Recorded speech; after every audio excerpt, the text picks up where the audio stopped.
Y donde vendría el radioteatro en la última media hora del programa, hoy no va a llegar, porque Silvia Carrera se encuentra enferma, esperemos que se mejore, y le recuerdo que en el patio interno, en diagonal Jorge Bell, diagonal 3 y 474, pueden comprar el libro Sototerra de Polamendi, que la ganancia va a la Asociación Azul destinada a chicos con discapacidades físicas.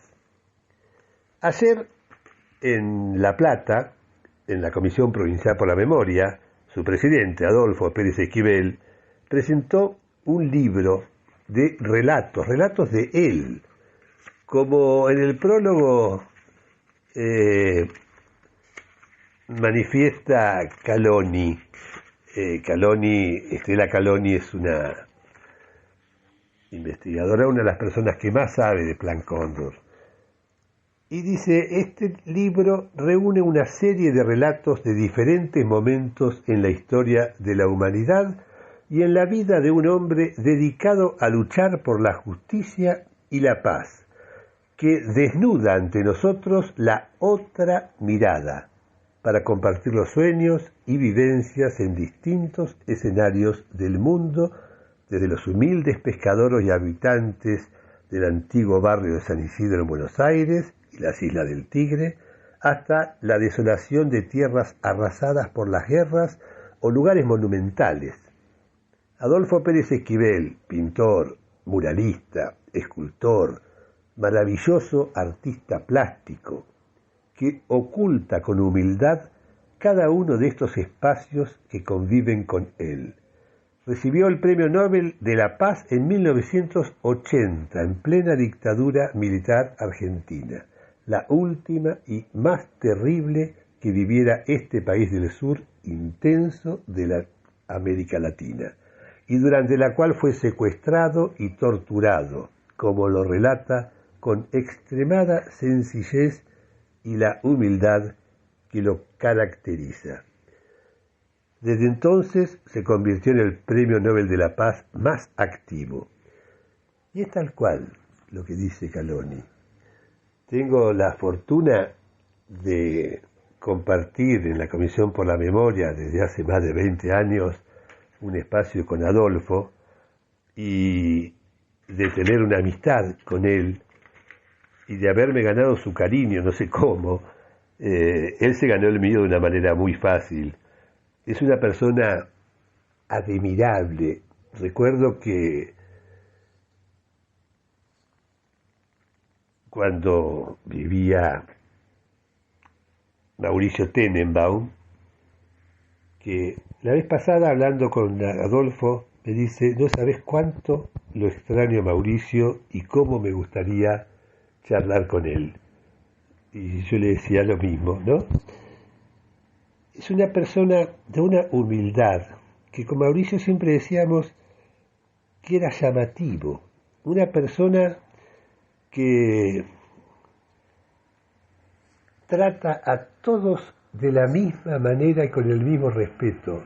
Y esto no lo digo exagerando porque no está escuchando este programa, pero si uno lo ve en lo cotidiano durante 20 años, va a observar, Mauricio tenía la misma característica, que a todos los trata con mucho respeto, con mucho interés, que se manifiesta en, por ejemplo, recordar a qué se dedican o qué problemas tuvieron o qué felicidades les acontecieron en la vida. Y a todos los escucha con las mismas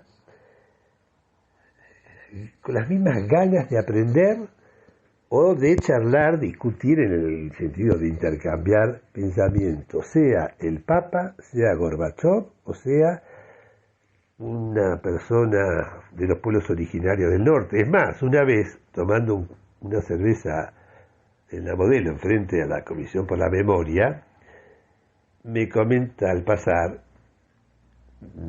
pero con humildad, que lo había llamado Gorbachov para reunirse porque todos los premios Nobel de la Paz anualmente se reúnen, y que él le dijo, no, mira, ya tengo compromiso porque quedé en ir al Chaco a reunirme con unos integrantes de los pueblos originarios por un problema que tienen, y te soy sincero, las reuniones nuestras no sirven para nada, le dice a Gorbachov.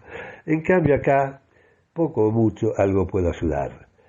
Y me impactó porque lo decía con una sinceridad realmente conmovedora. Y el libro este que presentó ayer, que se llama La otra mirada, son una serie de relatos escritos por él. Y voy a tomarme el atrevimiento de leer uno de ellos, que posiblemente lo lea muy mal, pero bueno, no es el punto. La guerra de la cordillera del Cóndor, Ecuador, Perú. Los ancestros se reunieron en el recinto de los tiempos. Estaban inquietos, discutiendo sobre los acontecimientos y conflictos de la tierra en la cordillera de los Andes. Consternados, dirigían sus miradas al Padre Sol y a la Madre Luna. Nuevamente veían cómo los hijos de la tierra desataban la violencia de unos contra otros, cegados en una guerra fratricida. No se habían aquietado los corazones ni los pensamientos en el tiempo transcurrido. La sangre llamaba a la sangre y a la destrucción de hermanos contra hermanos. Nadie supo por qué se habían desatado las pasiones y los odios de unos contra otros. La Madre Tierra estaba desangrada por sus hijos. Sintieron un grito estremecedor que surgía de sus entrañas y el dolor de la violencia desencadenada entre hermanos. La muerte rondaba la selva, no tenía apuro, esperaba la obra de los hombres, solo observaba. La cosecha era cuestión de tiempo, mientras el río Amazonas, sangrante, abrazaba los cadáveres y las miradas ciegas no dejaban espacio para reconocerse. Pacientemente la muerte los unía de nuevo. La soberanía territorial ha sido violada por los monos ecuatorianos, gritaban unos. Las gallinas peruanas nos invaden, gritaban otros. Los dos gritaban su desesperación. Toditos decían, defender nuestra tierra. Un viejo indígena miró a su hermano y le dijo, ¿de qué tierra hablas? La única tierra que nos dejaron es la que nos queda en las orejas. Nos han despojado de todito, de nuestras tierras, de nuestras comunidades. Todito pasó a manos de empresas gringas, todito. Los otros callaron y lo miraron sorprendidos. Bajaron la cabeza, impotentes. Mejor era no pensar, solo esperar. Esperar que la guerra los aturda, que las órdenes de los militares les señalen a quién matar. ¡Avancen, fuego! La tierra callaba y se estremecía por el dolor y el estruendo de las heridas abiertas por las bombas. Las minas antipersonales al estallar la regaban con la sangre de sus hijos. La muerte calculaba que la cosecha prometía ser abundante. El tiempo, la obra y la locura de los hombres harían el resto. Nos sentamos con Chunqui, indígena del pueblo Shuar, en un reparo a la sombra en la floresta mientras él, lentamente, con palabras dolientes, me decía, estamos muriendo sin saber por qué. A muchos de nuestros jóvenes los han enrolado y marchan militarizados. ¿Para qué?, se preguntaba. ¿Para qué? Si han dado la tierra a esas empresas extranjeras para sacarle oro, y a nosotros los indígenas no nos han consultado. No existimos para ellos, solo servimos para cuando nos necesitan. Nos vendieron con la tierra y ahora nos mandan a la guerra contra nuestro mismo pueblo. ¿Sabe? Siento mucha angustia. Mi abuelo y mi padre quedaron del lado peruano. Yo he quedado del lado ecuatoriano. Cuando se desató la guerra, nos tuvimos que separar y no sabemos si volveremos a vernos. Mi padre me dijo antes de despedirme: hijo, otra vez la guerra nos separa. Tú te quedas del otro lado. Escúchame bien antes de partir. No sabemos qué nos depara la vida, pero no te olvides nunca que yo siempre seré tu padre. Mientras en otro lugar, lejos del frente de combate, estaba el gran negocio de lo absurdo, el juego de la guerra. Es de vital importancia que todos se involucren logrando la suspensión de conciencia. La meta de la guerra es que todos jueguen a correr hacia ningún lado. ¿Cuántos caen de un lado y de otro? Los generales cuentan sus tropas, aviones, cañones, tejen sus estrategias, festejan los triunfos y avanzan 2 casilleros. Si sufren derrotas, retroceden 1. Mientras beben su café y piensan cuántos soldados mandarán al frente de combate y a la muerte.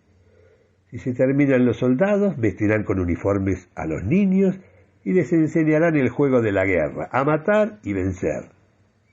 Ahí están, con gran solemnidad, los embajadores de los países garantes de la paz.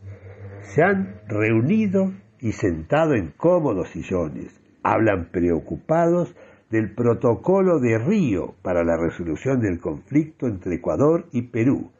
Firman y firman papeles. Los muertos continuarán aumentando mientras el río Cenepa se tiñe de sangre. Chile, Brasil, Estados Unidos y Argentina proclaman que ellos son los garantes de la paz entre los 2 pueblos. El ministro argentino piensa que no hay que perder la oportunidad. Negocios son negocios. Los traficantes de la muerte envían las armas y el embajador se regocija satisfecho. Desde el último conflicto no resuelto en 1981 por la cordillera del Cóndor, han transcurrido 14 años y no han resuelto nada. Pero no importa. Firme aquí, señor embajador, firme aquí.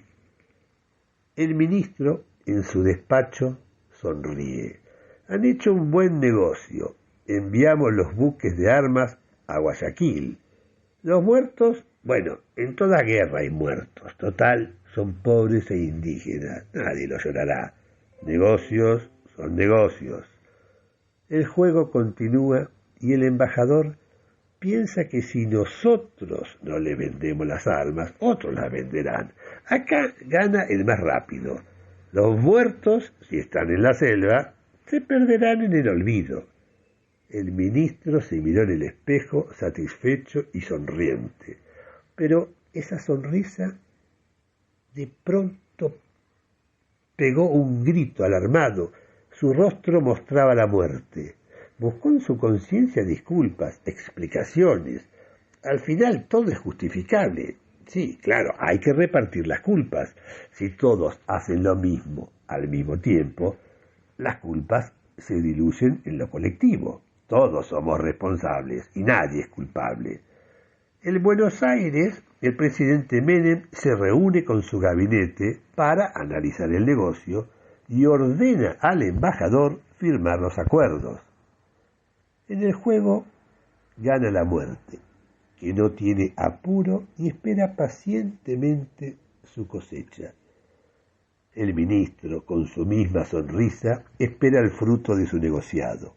Se mira nuevamente en el espejo y el remordimiento de un segundo se justifica. Ya encontraremos algún culpable. No podemos perder este negocio. todos pierden, pero ¿qué importa? Es emocionante.